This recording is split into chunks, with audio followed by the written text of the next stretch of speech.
Hello, very good morning, dear students.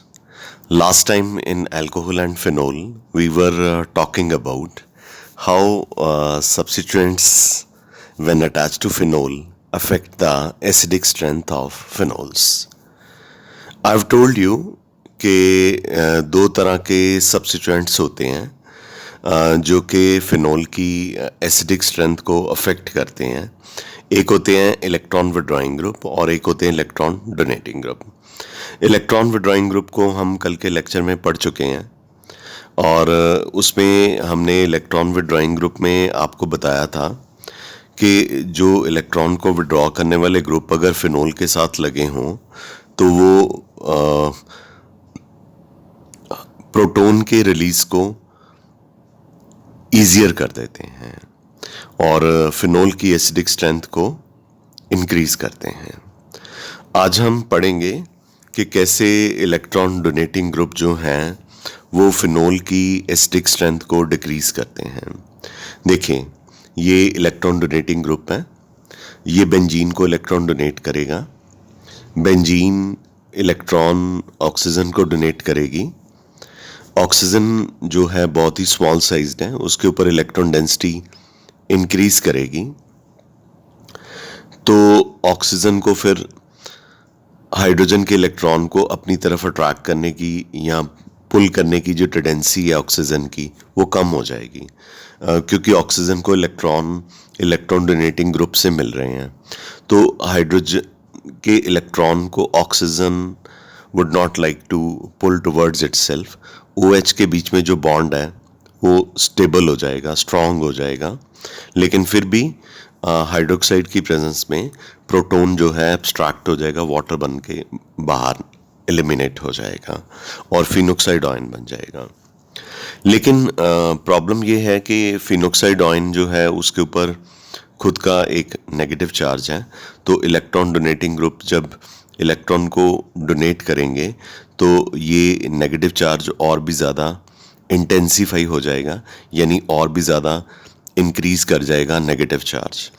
जब negative charge oxygen पे और भी ज़्यादा इंटेंसीफाई कर जाएगा या इंक्रीज कर जाएगा तो डेफिनेटली फिनोक्साइड आयन की स्टेबिलिटी डिक्रीज कर जाएगी। तो अगर फिनोक्साइड आयन की स्टेबिलिटी फिनोल के कंपैरिजन में डिक्रीज कर जाती है तो इसका मतलब कि जो हाइड्रोजन की एब्स्ट्रैक्शन हुई है यानी प्रोटॉन की एब्स्ट्रैक्शन हुई है उसके होने के चांसेस डिक्रीज कर जाएंगे, यानी कि ये स्ट्रक्चर ज़्यादा स्टेबल हो गया इसके कंपैरेटिवली। तो as a result acidic strength जो है वो इलेक्ट्रॉन डोनेटिंग ग्रुप की प्रेजेंस में डिक्रीज करेगी। दिस शोज अस दैट के इलेक्ट्रॉन डोनेटिंग ग्रुप जो है फिनोल की एसिडिक स्ट्रेंथ को डिक्रीज करते हैं। ठीक है, आगे हमने कंपैरिजन करने हैं एसिडिक स्ट्रेंथ के। पहला कंपैरिजन हम क्रिजोल का यानी मिथाइल फिनोल का और उनकी एसिडिक स्ट्रेंथ का कर रहे हैं।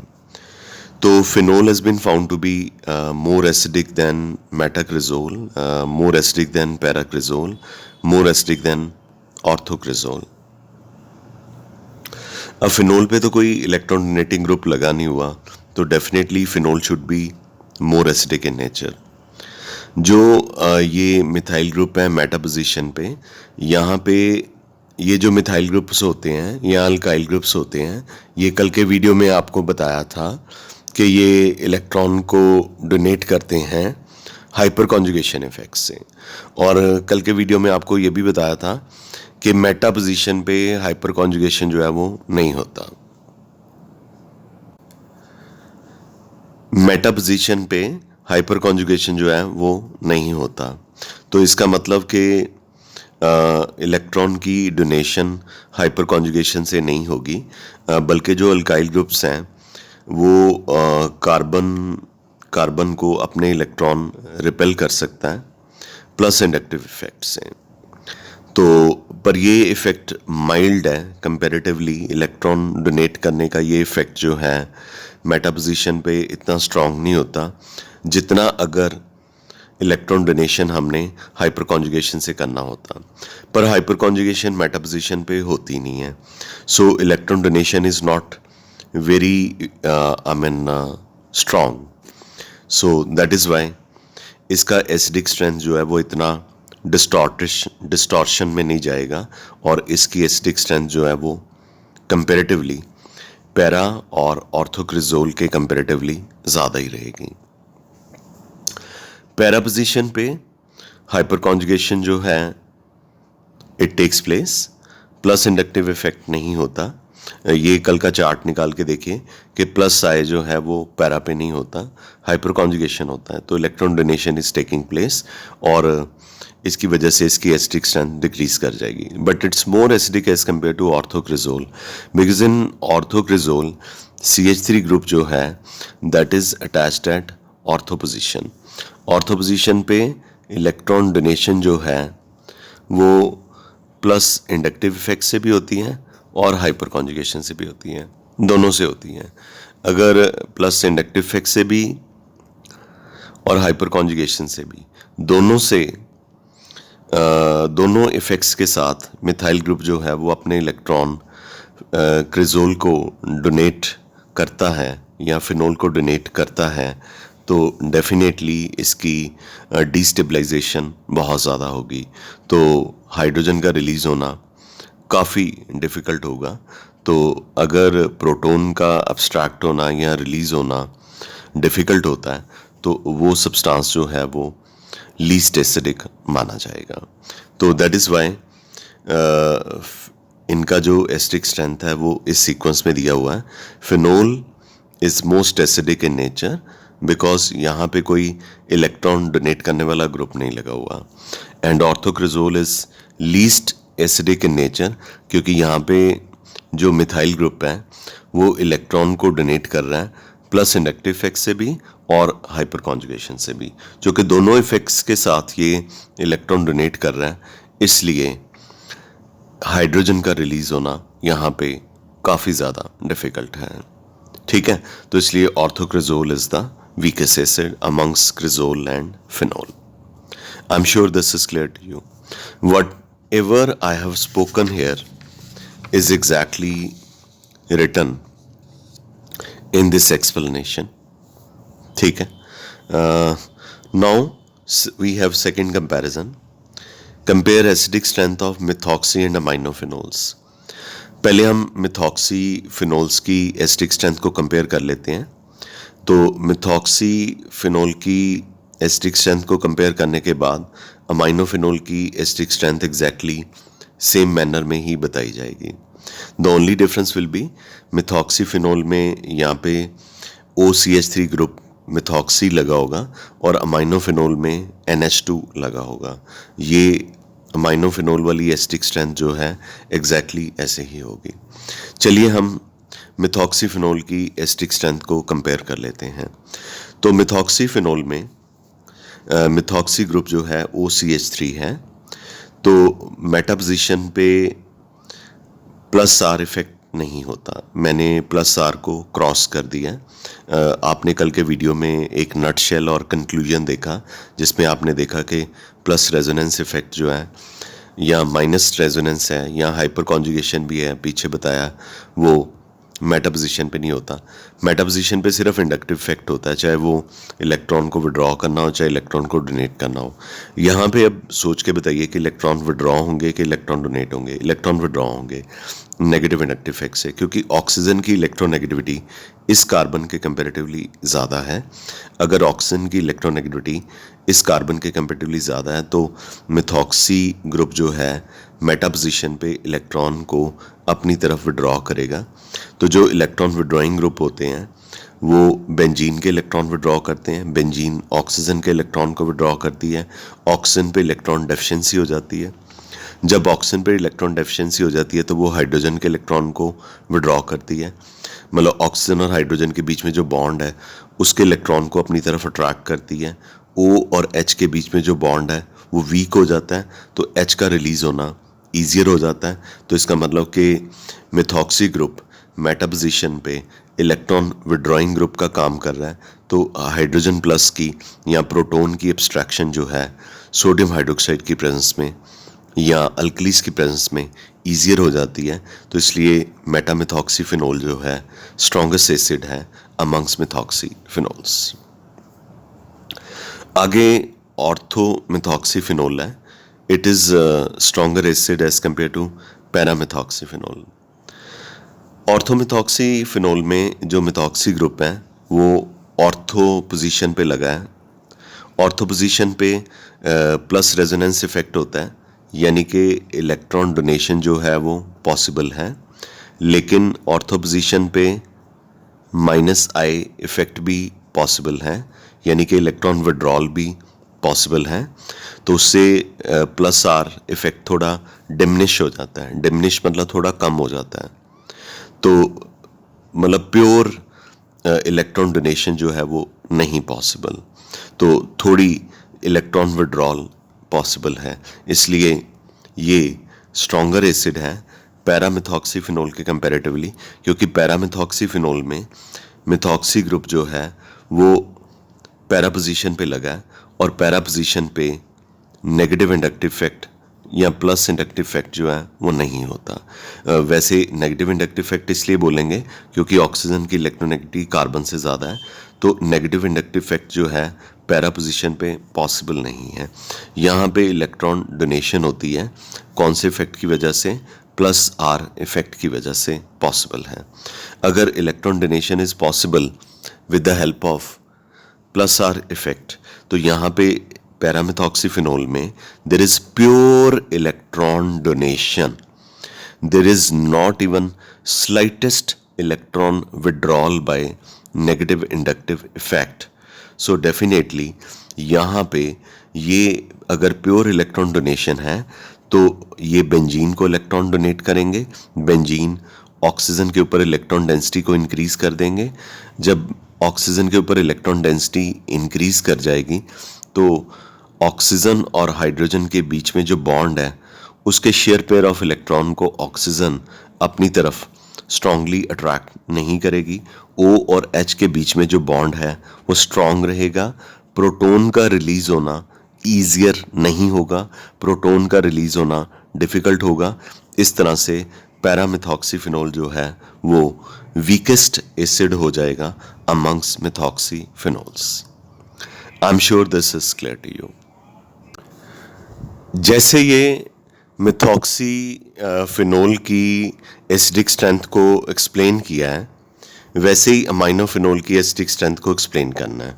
द ओनली डिफरेंस इज कि मिथॉक्सी की जगह OCH3 की जगह अमाइनो ग्रुप यानी कि NH2 ग्रुप लगा देना है। ठीक है, तो इसकी बेटा सारी एक्सप्लेनेशन जो भी मैंने बोला है, जो whatever I have spoken is exactly written over here. ठीक है, तो आगे मैंने रादर ये क्वेश्चन ही आपको असाइनमेंट में करने के लिए दिया है कि कंपेयर एसिडिक स्ट्रेंथ ऑफ अमाइनोफिनोल्स, और मैंने इसका आंसर लिखा है सेम एज मिथॉक्सीफिनोल। आप इसको वैसे एक्सप्लेन कर सकते हो और मिथॉक्सीफिनोल की तरह एक्सप्लेन करना है। और मैंने अमाइनोफिनोल का फार्मूला बता दिया है, अगर किसी बच्चे को बाय चांस नहीं पता। वैसे मैंने नॉमेनक्लेचर में अमाइनोफिनोल का फार्मूला बताया था। तो आई एम श्योर कि आप इसको अपनी नोटबुक पे मैनेज कर सकते हो। अब चूंकि मिथॉक्सीफिनोल और अमाइनोफिनोल का जो एसिडिक स्ट्रेंथ को एक्सप्लेन करने का मेथडोलॉजी है दैट इज सेम, तो why not compare acidic strength of meta methoxyphenol with meta aminophenol, तो with respect to phenol also. चूँकि मिथॉक्सीफिनोल और अमाइनोफिनोल की एसिडिक स्ट्रेंथ को एक्सप्लेन करने की स्ट्रेटजी और मेथडोलॉजी और रीजनिंग जो है वो सेम है, तो क्यों ना हम इन दोनों के मेटा एसिड्स को एक्सप्लेन करें, यानी मेटा मिथॉक्सीफिनोल और मेटा अमाइनोफिनोल को एक्सप्लेन करें विद रिस्पेक्ट टू फिनोल। जो मेटामिथॉक्सीफिनोल है और जो मेटामाइनोफिनोल है, इनमें से metamethoxyphenol is more acidic as compare to metaaminophenol. क्योंकि मेटा पोजीशन पे प्लस आर इफेक्ट तो होना नहीं, मेटा पोजीशन पे प्लस आर को मैंने क्रॉस कर दिया, मेटा पोजीशन पे प्लस आर को मैंने क्रॉस कर दिया। अब तक आपको ये पता लग गया होगा बार बार मेरे बताने से कि मेटा पोजीशन पे रेजोनेंस इफेक्ट नहीं होता, हाइपर कॉन्जुगेशन नहीं होता, सिर्फ इंडक्टिव इफेक्ट होता है। और इंडक्टिव इफेक्ट दो तरह के होते हैं, एक प्लस इंडक्टिव इफेक्ट होता है, एक नेगेटिव इंडक्टिव इफेक्ट होता है। जो नेगेटिव इंडक्टिव इफेक्ट होता है उसमें ये जो ग्रुप कोई भी लगा होता है मेटा पोजीशन पे, उसकी इलेक्ट्रोनेगेटिविटी को बेंजीन के कार्बन से कंपेयर करना होता है। तो ऑक्सीजन की इलेक्ट्रोनेगेटिविटी बेंजीन के कार्बन से तो बहुत ज़्यादा है। इनफैक्ट पीरियोडिक टेबल में ऑक्सीजन जो है वो सेकंड मोस्ट इलेक्ट्रोनेगेटिव एलिमेंट है। तो अगर ऑक्सीजन की इलेक्ट्रोनेगेटिविटी वैसे इसकी इलेक्ट्रोनेगेटिविटी 3.5 होती है इन पीरियोडिक टेबल, हाईएस्ट जो है फुलरीन की होती है, दैट इज़ 4। तो ऑक्सीजन की इलेक्ट्रोनेगेटिविटी जो कि कार्बन से ज़्यादा है, तो ये इलेक्ट्रॉन को अपनी तरफ विड्रॉ करेगी। On the other hand nitrogen की इलेक्ट्रोनेगेटिविटी भी कार्बन से ज़्यादा है, तो ये इलेक्ट्रॉन को अपनी तरफ विड्रॉ करेगी। इसका मतलब मिथॉक्सी ग्रुप भी इलेक्ट्रॉन विड्रॉइंग है, अमाइनो ग्रुप भी इलेक्ट्रॉन विड्रॉइंग है। पर मिथॉक्सी फिनोल जो है more acidic as compare to metaaminophenol. इसका मतलब मिथॉक्सी ग्रुप जो है वो ज़्यादा इलेक्ट्रॉन विड्रॉइंग है अमाइनो ग्रुप के। उसका बड़ा सिंपल सा रीज़न है, पीरियोडिक टेबल में ऑक्सीजन की इलेक्ट्रोनेगेटिविटी 3.5 है और नाइट्रोजन की 3.0 है। इसका मतलब oxygen of methoxy group is more electronegative as compare to nitrogen of amino group. तो अगर इसकी इलेक्ट्रोनेगेटिविटी ऑक्सीजन की नाइट्रोजन से ज़्यादा है, तो यहाँ पे इलेक्ट्रॉन विड्रॉल जो है वो ज़्यादा होगी अमाइनो ग्रुप के कंपैरेटिवली। अगर जितनी ज़्यादा इलेक्ट्रॉन विड्रॉल होगी उतना जो है प्रोटॉन का रिलीज़ होना ईजियर होएगा और एसिड जो है वो क्या होगा, स्ट्रॉन्ग होगा। इसलिए metamethoxyphenol is stronger acid as compare to metaaminophenol. अब फिनोल में कोई भी इलेक्ट्रॉन को विड्रॉ करने वाला ग्रुप तो नहीं लगा हुआ, फिनोल में कोई भी इलेक्ट्रॉन को विड्रॉ करने वाला ग्रुप नहीं लगा हुआ, तो डेफिनेटली फिनोल की एसिडिक स्ट्रेंथ मेटामिथॉक्सीफिनोल और मेटामाइनोफिनोल दोनों के कंपैरेटिवली कम होगी। तो जो मैंने बोला है एग्जैक्टली वही लिखा है कि मेटा पोजीशन पे plus R doesn't take place, negative inductive effect is possible, oxygen of methoxy group is more electron withdrawing in nature due to higher electronegativity of oxygen than nitrogen of amino group। यही मैंने बताया कि ये भी electron withdrawing nature है, ये भी electron withdrawing nature है। यहाँ पे प्लस आर नहीं होता, यहाँ पे भी प्लस आर नहीं होता, मेटा पोजीशन पे होता ही नहीं। ऑक्सीजन की इलेक्ट्रोनेगेटिविटी नाइट्रोजन की इलेक्ट्रोनेगेटिविटी से ज़्यादा होती है, ये इलेक्ट्रॉन को अपनी तरफ ज़्यादा विड्रॉ करेगा नाइट्रोजन के कंपेरेटिवली। तो definitely मेटामिथॉक्सीफिनोल is more acidic in nature as compared to meta-aminophenol. I'm sure this is clear to you. Got it?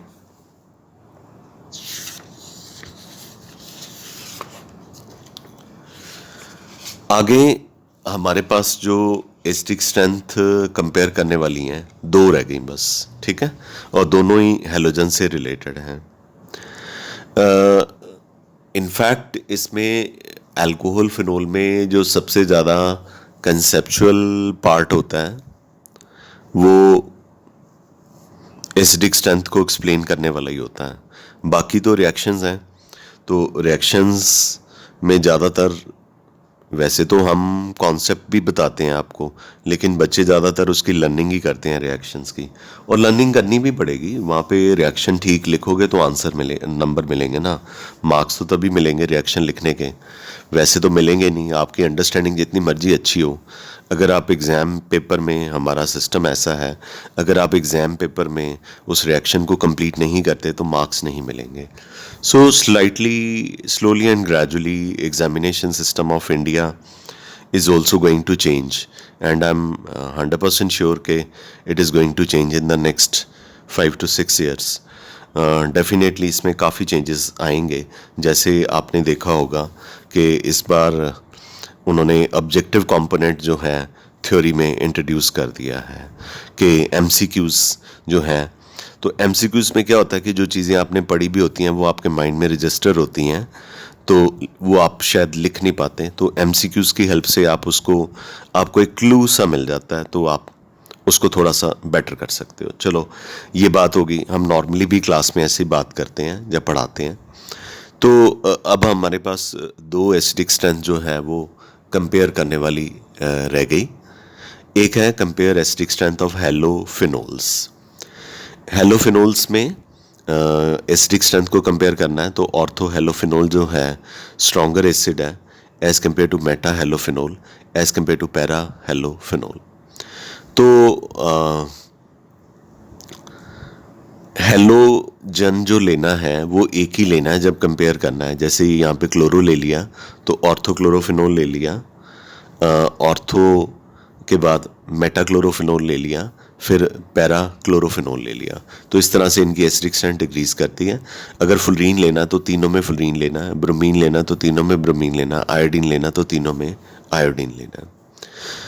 हालांकि फुलरीन के केस में एक्सेप्शन है, बाकी क्लोरो ब्रोमो आइडोफिनोल में ये एप्लीकेबल है. तो मैं फुलरीन को यहाँ से काट देता हूँ, ठीक है, क्योंकि फ्लोरोफिनोल के केस में एक एक्सेप्शन है जो मैं आगे चल के आपको करवाता हूँ. ऑर्थो हम क्लोरो लेके चलते हैं. ऑर्थोक्लोरोफिनोल इसलिए सबसे स्ट्रॉन्गेस्ट है क्योंकि क्लोरीन पोजीशन पे नेगेटिव इंडक्टिव इफेक्ट जो है वो सबसे प्रेडोमिनेंट है. मेटा पे थोड़ा कम हो जाता है और पैरा पे तो इलेक्ट्रॉन डोनेशन ही होती है, इलेक्ट्रॉन विड्रॉल नहीं होती. क्योंकि जो हैलोजन्स होते हैं ये इलेक्ट्रॉन को विड्रॉ करते हैं अपनी इलेक्ट्रोनेगेटिविटी की वजह से, और प्लस आर से अपने lone pair of electron benzene को डोनेट भी करते हैं. तो ऑर्थो पोजीशन पे जो प्लस आर इफेक्ट है वो थोड़ा सा डिमिनिश हो जाता है क्योंकि क्लोरीन एक तरफ से बेंजीन के इलेक्ट्रॉन को विड्रॉ कर रहा होता है और दूसरी तरफ से प्लस आर इफेक्ट से इलेक्ट्रॉन को डोनेट भी करना चाहता है. ठीक है, मैं आपको इसको ऐसे एक्सप्लेन करता हूँ. ये मेरे पास है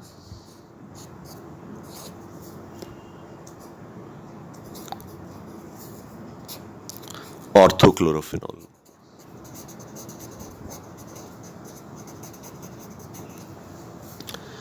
यहाँ पे ये इलेक्ट्रॉन को अपनी तरफ विड्रॉ करता है नेगेटिव इंडक्टिव इफेक्ट से, लेकिन इस क्लोरीन के पास 3 लोन पेयर ऑफ इलेक्ट्रॉन है, तो ये इलेक्ट्रॉन डोनेट भी करता है.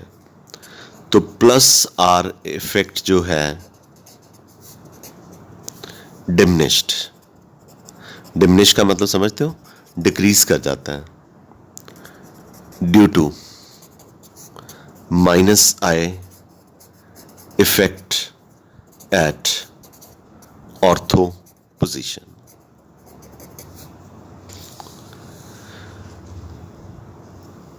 तो इसका मतलब कि प्लस आर इफेक्ट डिस्ट्रॉय हो रहा है थोड़ा ऑर्थो पोजीशन पे. ठीक है, प्लस आर इफेक्ट थोड़ा सा डिमिनिश हो रहा है ऑर्थो पोजीशन पे. अगर plus R effect ortho position पे डिमिनिश हो रहा है तो नेगेटिव इंडक्टिव इफेक्ट तो है ही है, तो इसका मतलब ये इलेक्ट्रॉन को अपनी तरफ क्या करेगा, विड्रॉ ज़्यादा करेगा डोनेशन के कंपैरेटिवली. तो विड्रॉइंग वाले जो होते हैं वो एसिडिक इन नेचर ही होते हैं.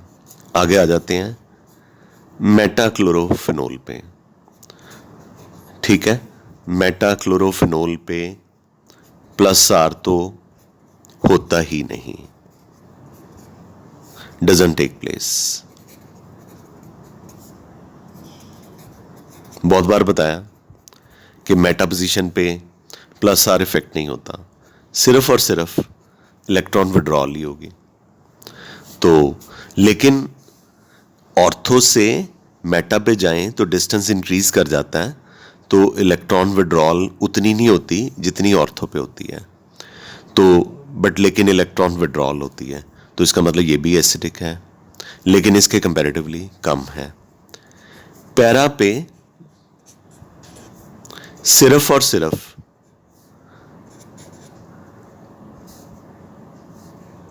इलेक्ट्रॉन डोनेशन होती है, only electron donation through plus R, no minus I effect, ये होता ही नहीं, माइनस इंडक्टिव इफेक्ट होता ही नहीं, मतलब इलेक्ट्रॉन को विड्रॉ ही नहीं किया जाता, सिर्फ इलेक्ट्रॉन डोनेट किया जाता है। और जहाँ पे प्योरली इलेक्ट्रॉन डोनेशन होती है, डेफिनेटली जहाँ पे प्योर इलेक्ट्रॉन डोनेशन होती है, डेफिनेटली वो वीकेस्ट एसिड होगा, क्योंकि जब इलेक्ट्रॉन डोनेशन होती है तो प्रोटॉन का रिलीज होना जो है वो डिफिकल्ट हो जाता है, प्रोटॉन का रिलीज होना डिफिकल्ट हो जाता है। तो अब हमें पता चला कि orthochlorophenol is more acidic in nature as compare to metachlorophenol, and metachlorophenol is more acidic than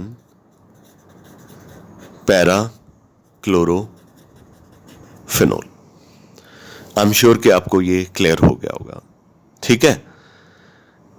तो this is written in your notes also, and ये फ्लोरो के लिए एप्लीकेबल नहीं है।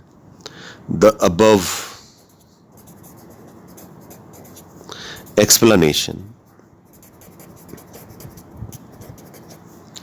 is not applicable for fluorophenols. Why? That will take up in my next explanation. I am sure कि आपको यहां तक क्लियर हो गया होगा। ये पेज मैं आपको नोट्स के साथ ही भेजूंगा, ठीक है। आगे चलते हैं। मैंने नीचे भी लिखा हुआ है कि ये एक हैलोजन है। अब मैंने क्लोरीन की हेल्प से ले लिया, ये क्लोरीन है। यहाँ पे नेगेटिव इंडक्टिव इफेक्ट मैक्सिमम है, प्लस आर जो है वो डिमिनिश्ड हो गया, ठीक है। और जब डिस्टेंस इंक्रीज कर गया तो मेटा पोजीशन पे प्लस आर तो नहीं होता, नेगेटिव आई होता है। और पैरा पोजीशन पे सिर्फ और सिर्फ इलेक्ट्रॉन डोनेशन होती है और नेगेटिव इंडक्टिव इफेक्ट जो है वो नहीं होता। ये नीचे भी मैंने डेफिनेटली लिखा हुआ है, तो मैंने एक्स की हेल्प से लिखा है, मैं क्लोरीन कर देता हूँ इसको। आप ब्रोमीन भी कर सकते हैं, आयोडीन भी कर सकते हैं, फुलरीन मत कीजिए। यहाँ पे लिखा हुआ है एक्सेप्ट फ्लोरोफिनोल्स, चाहे वो पैरा हो चाहे वो ऑर्थो हो, मतलब फ्लोरोफिनोल्स में आपको जो है एक्सेप्शंस मिलती हैं, ठीक है। एक्चुअली फ्लोरोफिनोल की भी बात करें तो अगर यहाँ पे फुलरीन लगा होता, अब पैरा के केस की बात कर लेते हैं। पैरा मतलब ये सारे फ्लोरोफिनोल्स होते हैं, मतलब यहाँ पे फ्लोरो है, यहाँ पे फ्लोरो है, यहाँ पे फ्लोरो है। तो अगर पैरा फ्लोरोफिनोल होता तो फुलरीन का साइज जो है बेंजीन के कार्बन के साइज से आइडेंटिकल है। तो इसलिए फुलरीन के केस में, फुलरीन जब पैरा पोजीशन पे लगा होता है, इसका प्लस आर इफेक्ट और नेगेटिव इंडक्टिव इफेक्ट एक दूसरे को काउंटर बैलेंस करते हैं, मतलब एक दूसरे को बैलेंस करते हैं। तो प्लस आर और माइनस आई एक दूसरे को बैलेंस ही कर देते हैं, जिसकी वजह से पैराफ्लोरोफिनोल की जो एसिडिक स्ट्रेंथ होगी, अगर यहाँ पे फ्लोरो लगा हुआ है, वो फिनोल के ऑलमोस्ट सेम ही होती है। यानी फुलरीन अगर पैरा पोजीशन पे लगा भी हो, फुलरीन अगर पैरा पोजीशन पे लगा भी हो तो भी पैराफ्लोरोफिनोल की एसिडिक स्ट्रेंथ जो है वो फिनोल से ज़्यादा या कम नहीं होती, बल्कि इक्वल हो जाती है, ऑलमोस्ट इक्वल हो जाती है। तो ये एक्सेप्शन थी फ्लोरोफिनोल के केस में, और ख़ास करके पैराफ्लोरोफिनोल के केस में। ठीक है, ये भी मैं आपको लिख के दे देता हूँ कि acidic strength of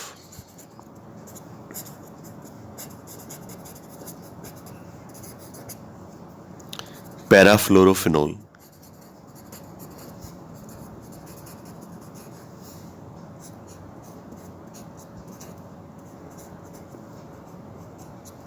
is almost equal to phenol. Reason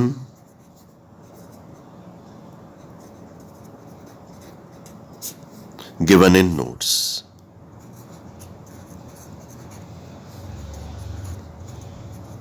For reason, refer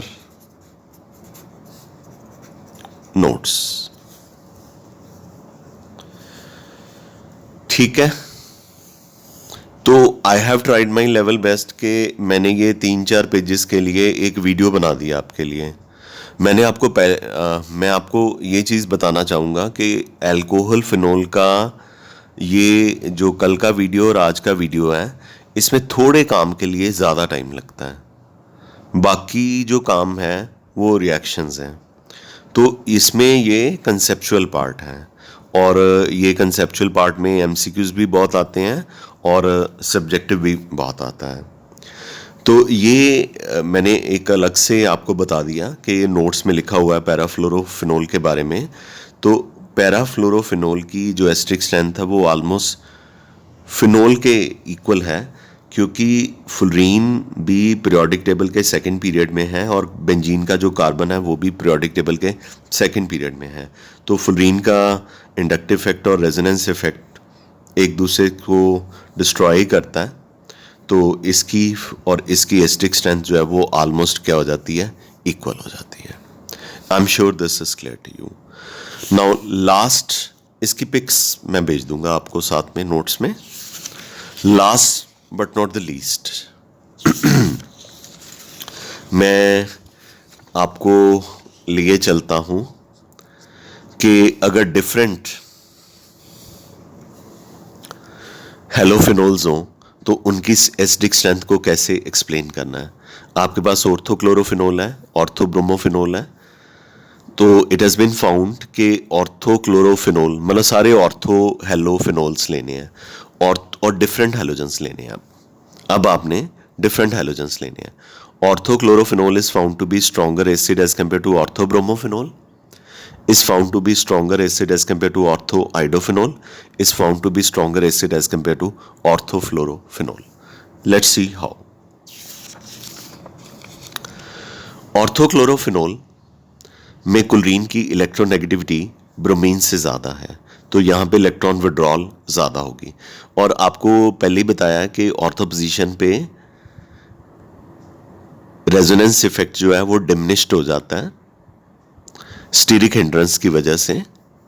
मतलब OH और हेलोजन जो है वो एक दूसरे को स्टीरिकली क्राउडिंग हो जाती है, तो ये इलेक्ट्रॉन को डोनेशन जो है वो ऑर्थो पोजीशन पे इतनी अच्छी नहीं कर पाता, तो प्लस आर इफेक्ट जो है वो वहाँ पे डिमिनिश हो जाता है ऑर्थो पोजीशन पे। ये मैंने पीछे लिख के दिया आपको ब्लू पेन पे, ब्लू पेन के साथ, कि plus R effect is diminished due to negative inductive effect at ortho position and due to steric hindrance also.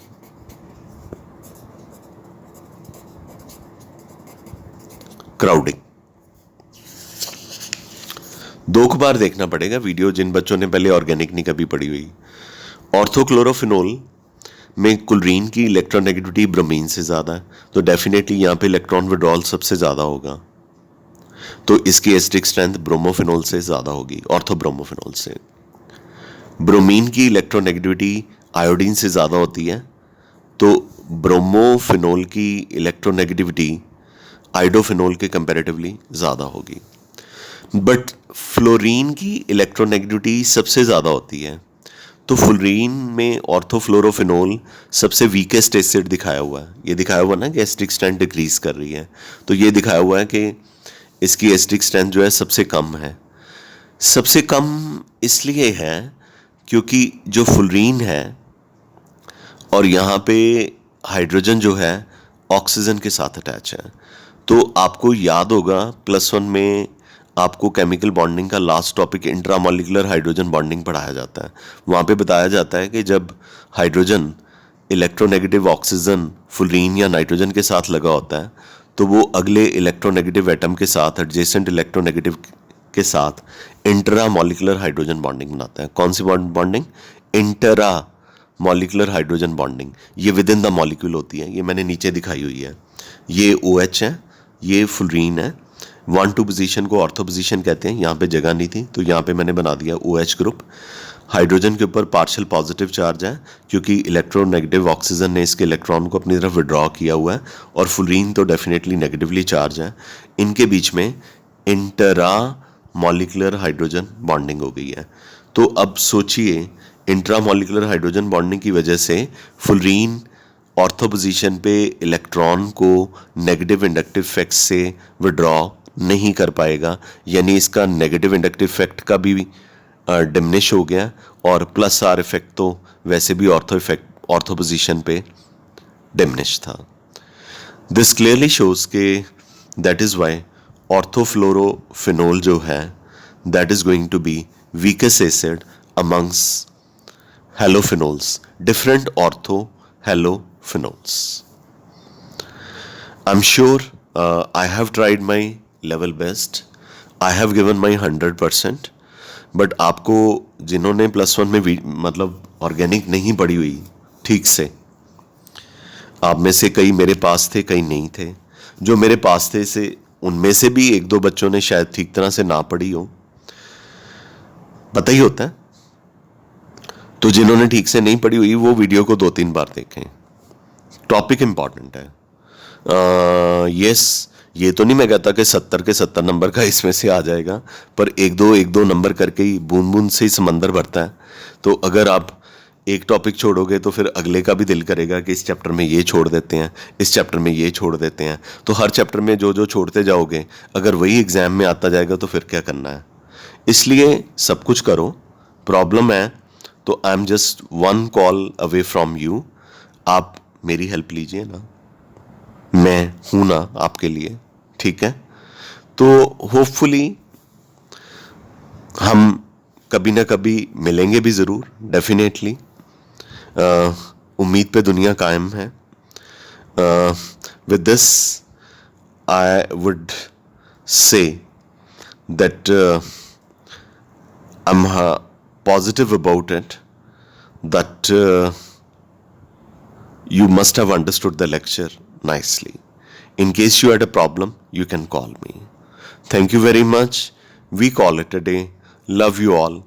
Have a great day. Have a nice day.